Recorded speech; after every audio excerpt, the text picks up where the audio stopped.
Good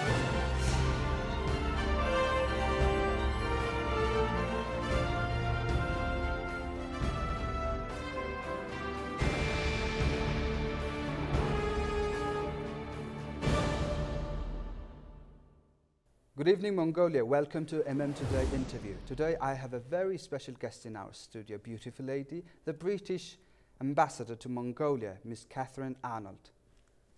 Good evening. Good evening. Thank you so much for inviting me on your show. Oh, thank you for receiving our invitation.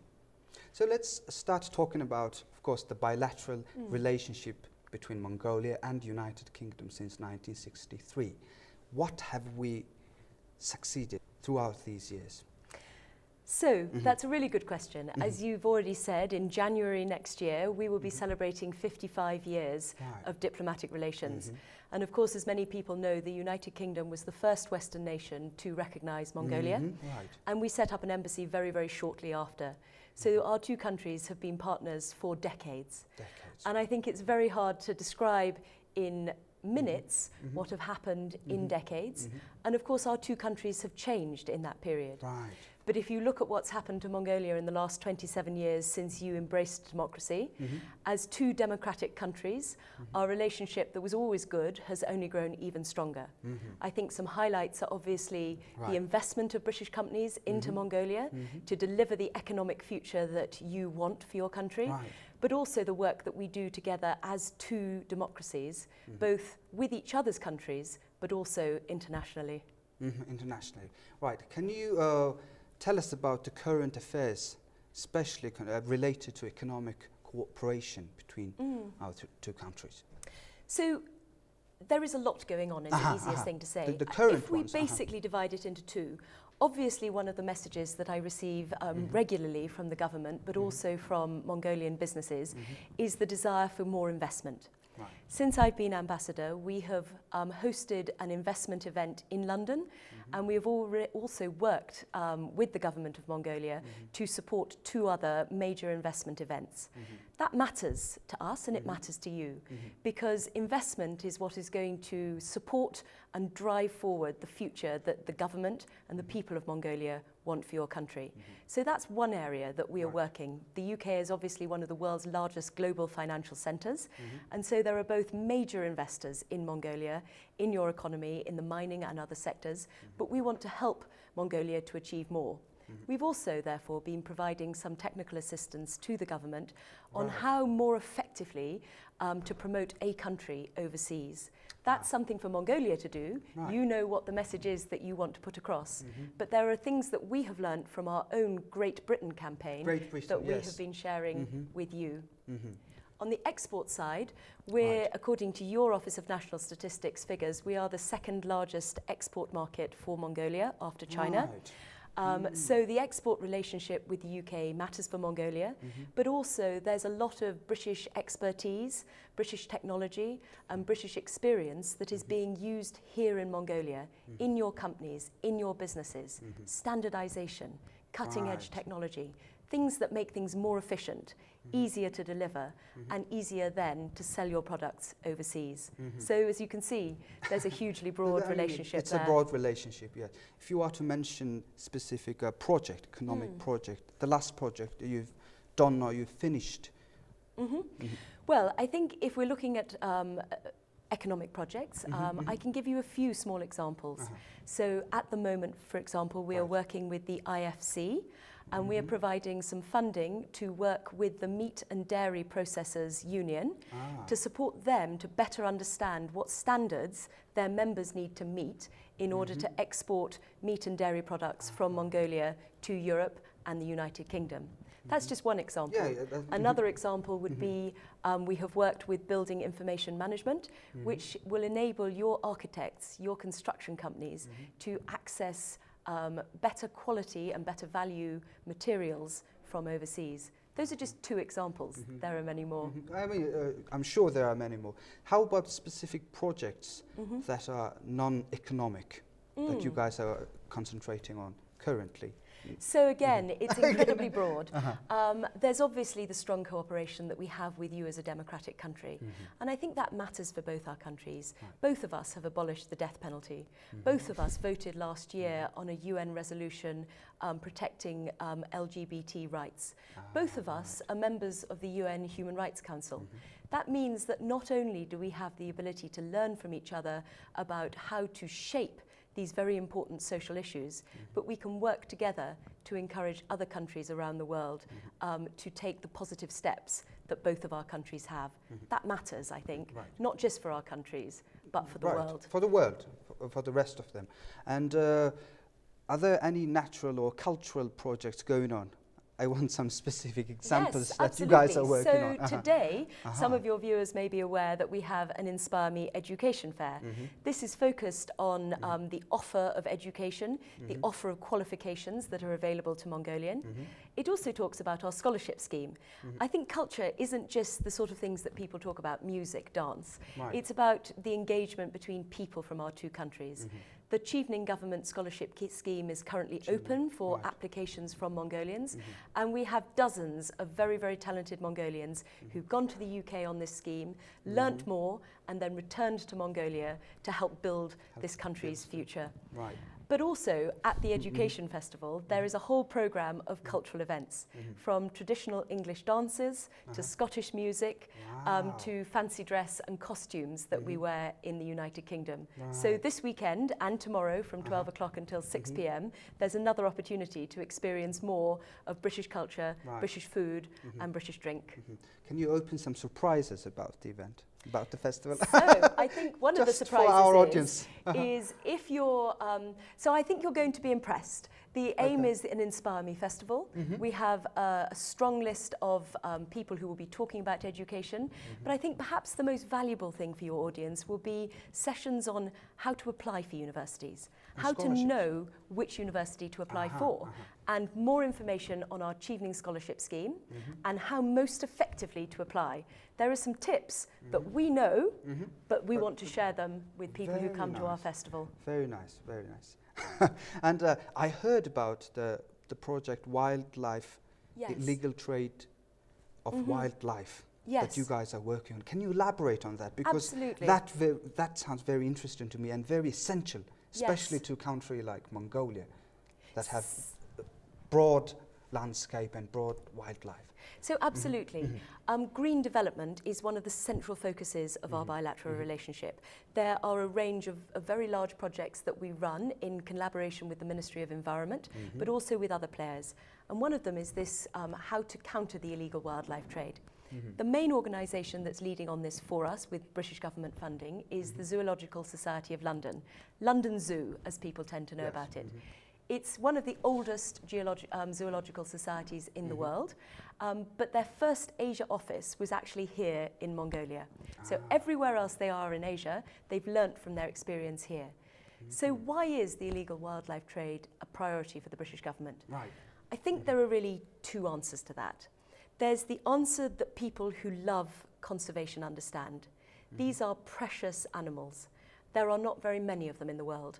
Often they are critically endangered. In the case of Mongolia, those would include animals like snow leopards, like the wild camel, like the gobi bear.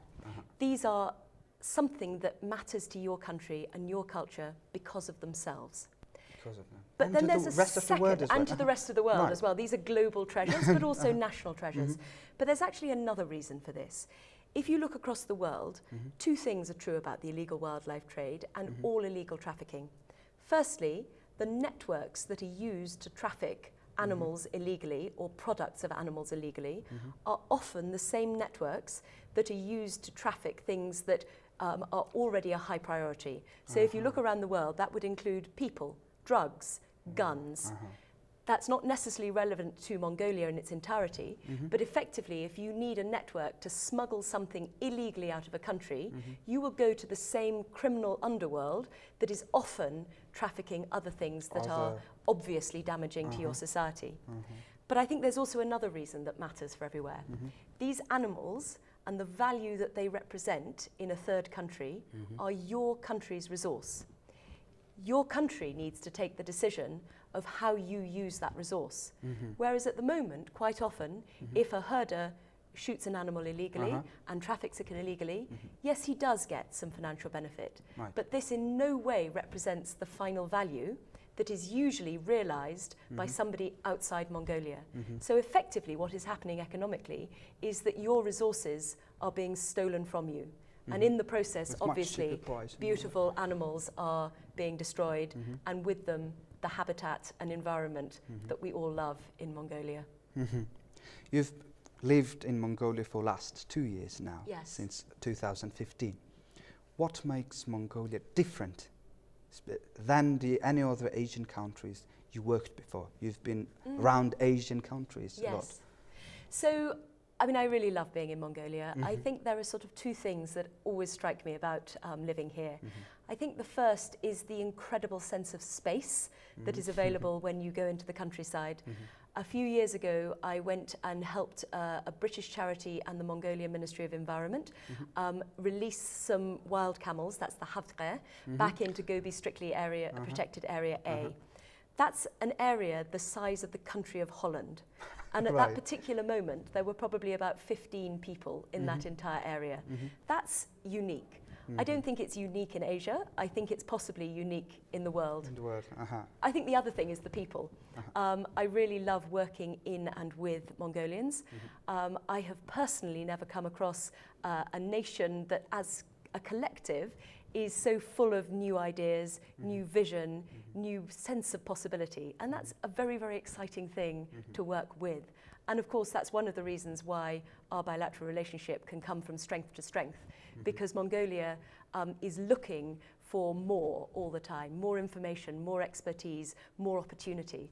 And that's a very, very exciting thing to be part of. Right. So I want to ask about Miss Arnold, Yes. not the ambassador No, now. that's fine. What are you doing? What do you do as a hobby when you have spare time, especially in Mongolia? So especially in Mongolia, it would have to be riding. Riding? I think it's quite well Wow. known that I love riding. I really like horses. I think that the Mongolian landscape lends itself to a certain amount of speed. I also like walking.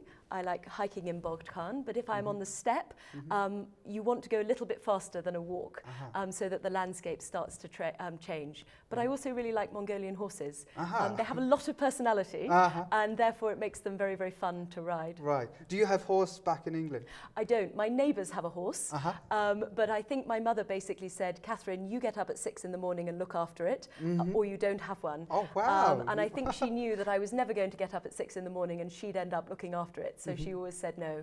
And of course, now I'm an adult, I live in London and it's almost impossible to keep horses in a major city. You have this now I have this amazing opportunity. So that's why I'm maximising it while I'm here. Ah, very nice, very nice. And it is one of my traditional questions, the book you're on. Share your experience with book. So I just finished a book and I've just started a new book. The book is called Arthur and George by Julian Barnes. Right. Julian Barnes is a very, very famous modern British writer. He's won the Booker Prize, which is the most distinguished award for a book in the English language. This particular book is about a relationship between Sir Arthur Conan Doyle and a half Parsi son of an immigrant who was accused of murder. It's based on a true story. There was a very scandalous trial in the late 19th century which convicted this man potentially on the basis of race. Right. How about the new book you're starting? That's it. That's the book I've just started. The old one? The old one. I thought that was the old one. No, this is the one I've just started. So yesterday I finished a book by someone called Elizabeth Bowen, In the Heat of the Day. That's a book that was written at the end of the 1940s, again a British book, and it's about life during the Second World War. Oh, right. It's a novel as well, but I often think that you learn more from novels than from history books. Right. History books are often of their moment. They are a perspective on history for the moment. And unless you are an academic, often you are reading a book about a historical event that has been written recently. And that gives a very, very particular perspective. History is very important, and I do enjoy reading history books, particularly important for a diplomat. Right. But I think if you read novels, you are listening to what people are saying in different countries and over hundreds of years. And some things stay exactly the same. Shakespeare, for example, is timeless, I think. Timeless, yes. And some things change. And through novels, you can learn much more about humanity and therefore the world. Yeah, my personal take is exactly the same with you. When I read fiction, I really connect with the story in there. The history books, not so connected, but very, it connects with brain. Yes. Most of the time. And I think what novels allow you to do is to become somebody other than yourself, and therefore to understand how other people might think. And of course, diplomacy is all about relationships. We talked about at the start the bilateral relationship. Yes. That always sounds a very sterile word in English. But what the bilateral relationship is simply a collection of thousands of different personal relationships between the UK and Mongolia. And that's what makes between the people. Exactly. And that's what makes it as powerful as it is. And that's why it's important as a diplomat to understand how somebody who isn't yourself might think, what they want and why they want to do things the way that they are. Right, right. So, well, unfortunately, we have only 20 minutes, and I want to leave the last minutes to you. Yes. And I would like you to announce about the Inspire Me Festival once again to our audience. Absolutely. So tomorrow from 12 o'clock until 6 p.m. There is a programme of events throughout the day focused on people who might want to study in the UK or study for British qualifications in Mongolia. Tips, advice, university rankings. Parents should come too. Oh, yes. Because I think one of the most important things is a British education is a high quality, value for money opportunity. Yes. Oxford and Cambridge, two UK universities, currently top the world rankings. But our courses are often actually shorter than most. So people fear incorrectly that the UK might be an expensive option. But actually, nearly all of our master's degrees, for example, are 1 year. Not 2 years. Wow, so if you factor in only 1 year of losing employment and only 1 year of living expenses, the total package is often much, much cheaper than going somewhere else in the world. So come tomorrow, come and be inspired. Come tomorrow, come and be inspired. It's not just about education, it's also about culture, it's also about food, and it's the opportunity to discover who you could become with a British education or a British qualification. So thank you for being with us today here, and I wish you good health and happiness. And to you too, and to all your viewers. Thank you. Thank you. And that's all for today. Thank you for being with us. You're watching MM Today. We will see you on next Tuesday with more news and updates. Have a good one. Bye-bye.